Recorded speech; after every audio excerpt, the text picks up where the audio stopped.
story of Madeleine McCann may not be what you think. For years, the media only told one side. But what if the truth is even more shocking than we imagined? There are mistakes, contradictions, and secrets buried in this case, and today we will expose everything that could change your view forever. For 17 years, we heard the same story about Madeleine McCann. A girl mysteriously disappears from a resort while sleeping. Her parents were dining nearby, and an unidentified kidnapper took her without leaving a trace. This narrative spread across the world and became one of the most media-covered criminal cases in history. Daily headlines, international investigations, and millions of dollars invested in the search. But what if all of this is a big lie?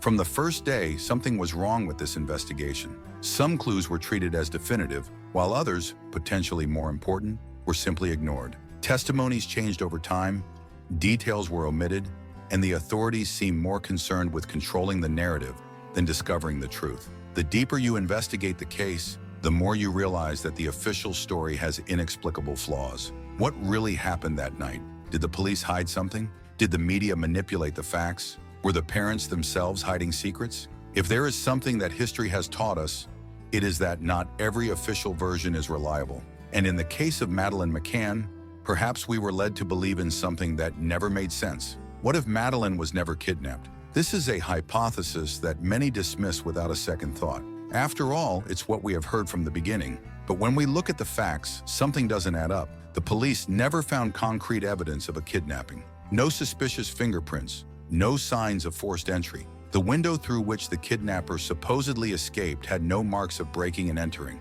Footprints in the outer area, no signs of anyone climbing or jumping out with a child in their arms. And the most shocking part, specially trained cadaver dogs identified the scent of death inside the apartment.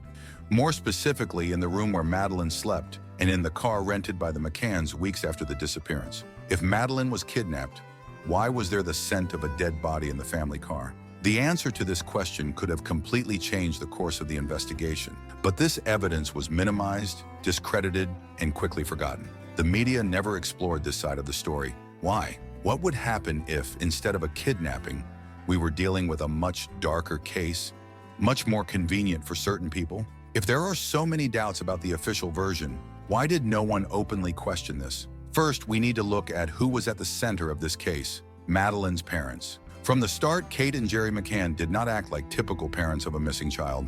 Instead of dedicating themselves solely to the search, they hired a team of lawyers, public relations specialists, and crisis management experts. And when questioned by the police, they refused to answer several crucial questions. Here are some that Kate McCann simply ignored. Why did your apartment smell like a corpse? Why was there blood in the room? Why did your version of events change several times? Their lawyers advised them to remain silent, something that raised even more suspicions. And there's another important detail. There was no ransom demand. In most kidnappings, the criminals contact the family to demand money or give some kind of clue. But in Madeleine's case, there was absolutely nothing. This means two things.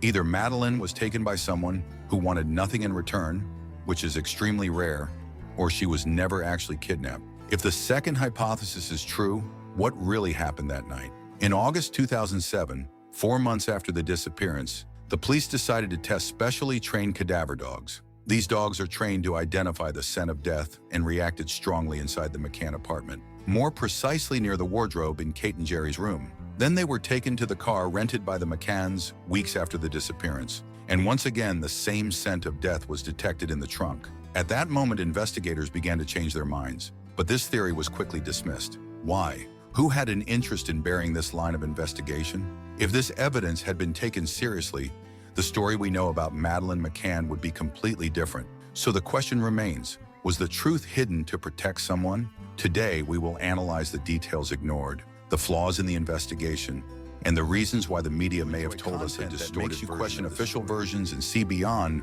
what the media shows. Subscribe to the channel because here we always go after what really matters. The first version we heard about the case came from the parents themselves. Kate McCann said that when returning to the apartment that night, she found the window open and the bed empty. Her account was the first major pillar of the kidnapping narrative. But soon, details started to not match. Close witnesses claimed that the window in the room was closed and showed no signs of forced entry. If someone entered through there, as the McCann suggested, why were there no marks or fingerprints from another person?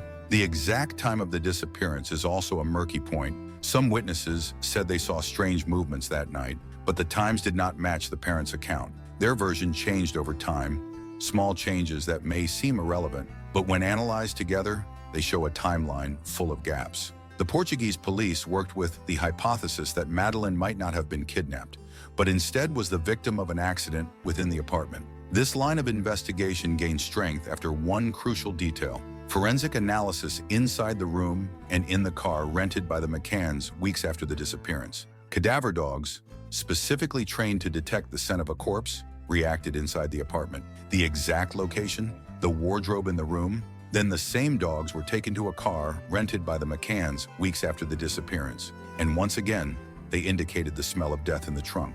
Traces of blood were also found in the same locations.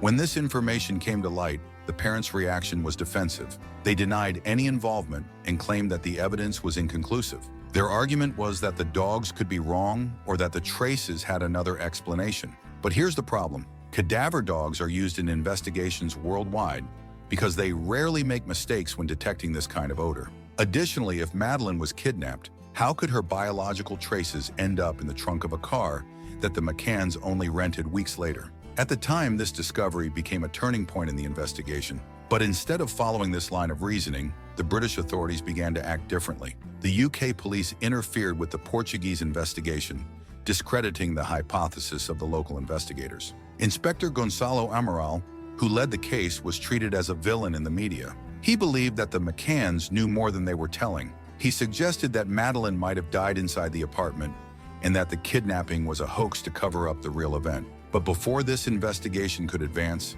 Amaral was removed from the case. The kidnapping narrative returned to being as an unsolved mystery, despite the evidence suggesting another path. The question that remained in the air was, why so much effort to protect the McCanns? If the Portuguese police were on the right track, why was there so much external interference? This raises another, even more disturbing question. If the story we were told doesn't make sense, what really happened that night? And why did the media, which usually loves alternative theories, choose to completely ignore this possibility? If there was something compromising to be discovered, the truth had to be suppressed as quickly as possible. But was this done to protect the parents, or was there something even bigger involved? The story of Madeleine McCann's disappearance went beyond a police case. It became a global campaign, a cause that moved millions of euros in donations and attracted the attention of influential political and media figures. But while the world watched the search, few people stopped to ask, why was this case treated so differently from other disappearances? The McCanns raised an impressive sum with donations from ordinary people who believed they were helping in the search for Madeleine. But a considerable part of this money was not exactly used to fund investigations. The private fund created by the family allocated funds to pay for lawyers, image consultants, and even lawsuits against those who questioned the official version.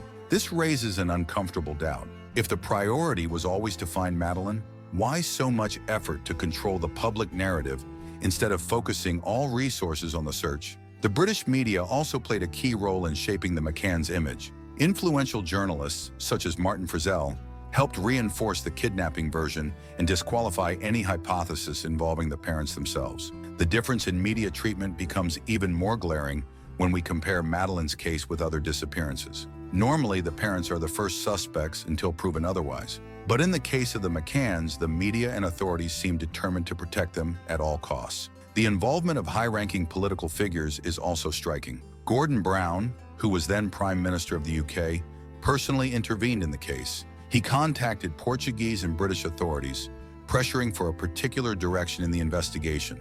But why would a Prime Minister be so interested in a disappearance case when hundreds of children disappear every year without receiving the same level of attention?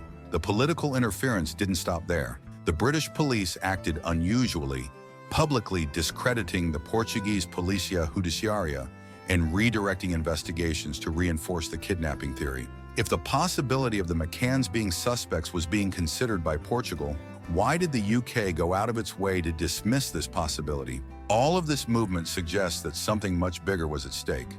When so many powerful figures seem aligned to protect a single narrative, it is impossible not to question what was really being protected. Was it just the McCanns' reputation, or was there something even deeper behind this case? If Madeleine was kidnapped, Why wasn't there a larger international effort to find concrete clues beyond those that reinforce the official version?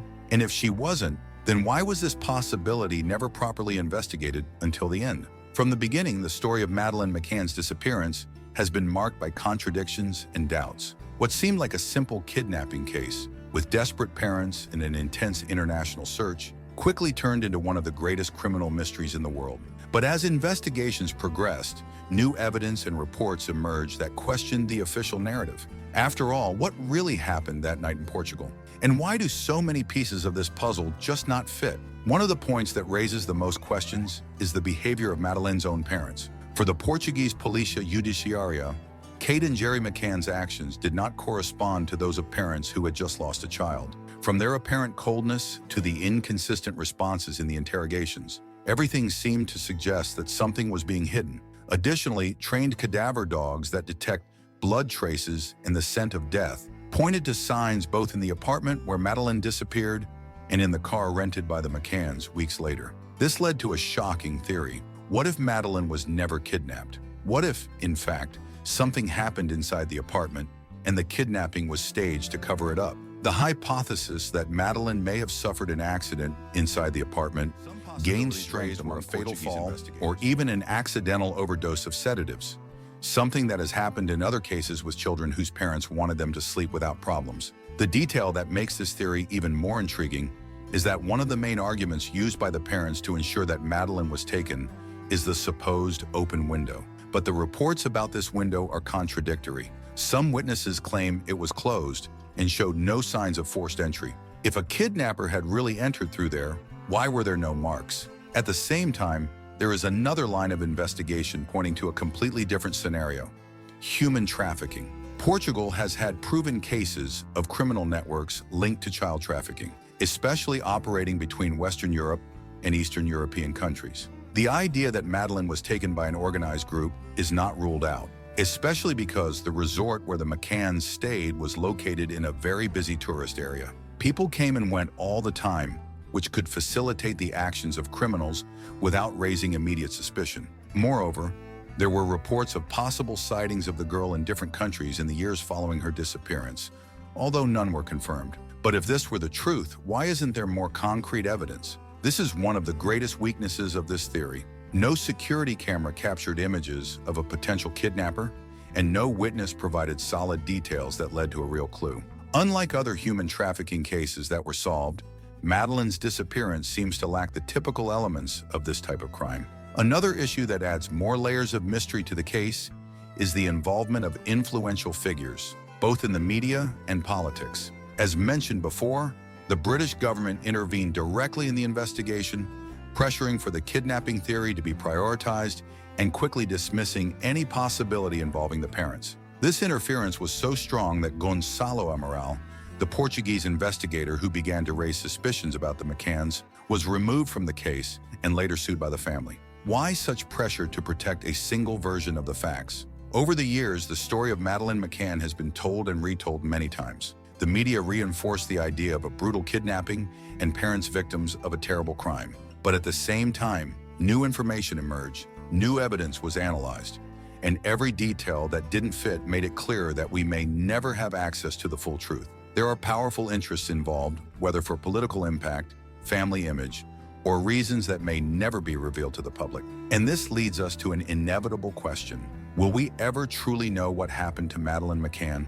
With so many conflicting versions, inconclusive clues, and unusual media protection, it seems the truth is always out of reach. If the girl was really kidnapped, why are there no more concrete pieces of evidence? And if something happened inside the apartment, how could so many people be involved in covering this up? In the end, this story is not just about a disappearance, but about the power of narrative, about how the media can direct public opinion toward one path, ignoring facts that don't fit the official version, about how some people can be protected while others are silenced. The Madeleine McCann case is not just a mystery, it is an example of how the truth can be shaped depending on who tells it. And you, after all of this, do you believe the official story makes sense, or are there still unanswered questions? This case makes one thing very clear. The story we're told is not always the full story. From the beginning, the official version about Madeleine McCann's disappearance was accepted without question by the mainstream media, while any other line of investigation was treated as absurd or quickly discarded.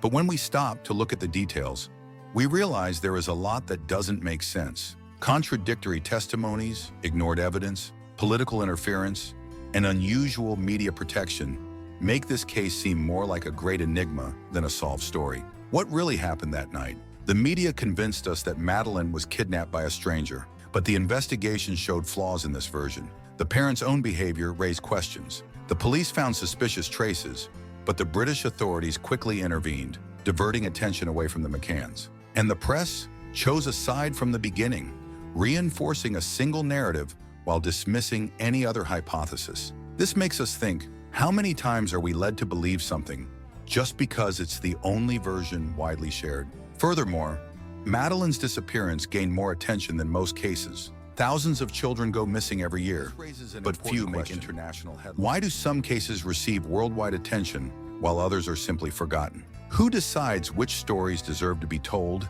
and which can be left aside? What happened to Madeleine is a mystery, but the way this case was treated by the media and authorities shows us something even bigger: the power some stories have to manipulate public perception. This doesn't mean we should blindly believe any alternative theory, but rather that we need to learn to question, to look beyond what is shown. If there is one lesson this case teaches us, it's that the truth may be right in front of us, but often it is camouflaged by convenient versions. If we don't pay attention to the details, we accept any narrative as absolute and fail to see what's really happening. Now, I want to know your opinion. After everything's shown, do you think the official version makes sense? Or is there still a lot that remains unexplained? Leave your comment because I want to know what you think about this. And if you enjoy stories that challenge the common sense and make us think beyond what we are told, subscribe to the channel because there's much more coming your way. In the next video, I will show you another case that could completely change your perception of what is truth and what is manipulation. So hit the bell to not miss it.